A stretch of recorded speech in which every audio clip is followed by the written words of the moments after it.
I got a speeding ticket driving on Interstate 40. I was in the area near Morganton. I was doing 80 and a 65. 15 miles an hour over the speed limit, and what does that qualify for? If you know, maybe then you're a speeder too. I haven't. Reckless driving. Reckless driving. If you're 15 miles an hour or more over the speed limit, reckless driving. And so I guess I was a reckless driver. I don't know, I think it was at nighttime, something, and the interstate was wide open. It doesn't matter. I mean, you can have all the excuses. I broke the law. So I was summoned to appear before the court there in Morganton. And when I showed up on the day of my hearing or appearance there, it was a packed courthouse. I mean, it was so packed that it was standing room only.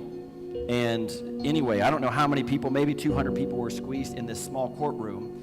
And the judge seemed to be in a bad mood. I just thought, great. Bad mood. And just before we even got started, there was a woman there, and she had a young child or baby, and the baby was crying because there was a lot of commotion and hubbub. And the judge just very stern was like, "Get that baby out of here." And I thought, whoa, that's pretty harsh. He was like, unless you are here because of a ticket or some other because the baby hasn't committed a crime. Only people can be here who are being seen before the court. So they called, and they started calling names. And he said, "I'm going to call names to speed things up here. And unless you answer within 5 seconds, then he would tell the bailiff, just order a warrant for their arrest.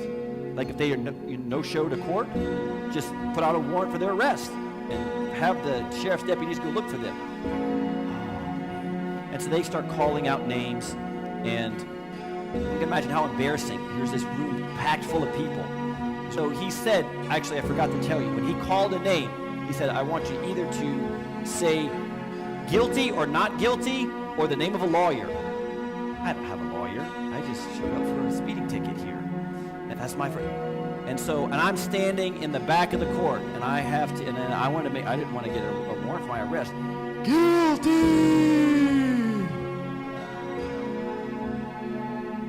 So embarrassing. And so whenever you said you're guilty or not guilty, then he was like, "Come on up to the front." And so you have to kind of slink on there up to the front, and here it is, a ticket here, and they have the state trooper there that gives you the ticket. You know, they're there to testify. "Oh yes, I saw him, I recorded him, he was breaking the law, I was a criminal."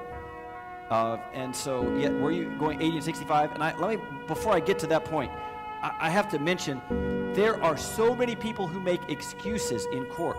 I don't know if you've ever had to go to court for any reason, like just a traffic court where there's a lot of people there.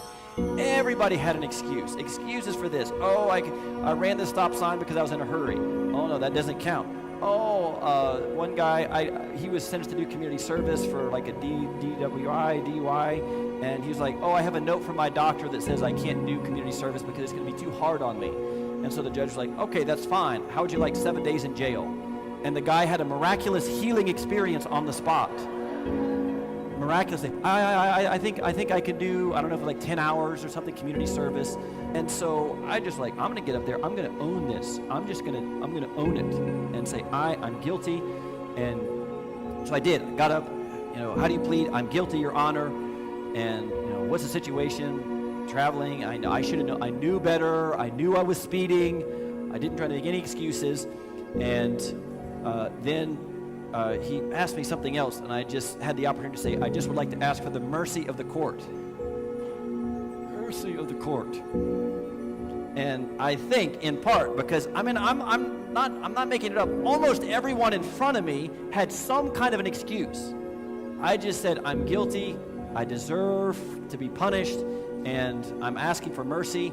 And so he said, "Okay, you haven't had a ticket for whatever while, and so I'm going to dismiss this." And he just kind of took it out and wiped it out there. And I was like, what? Are you serious? And so I go to the cashier, and she's like, "No."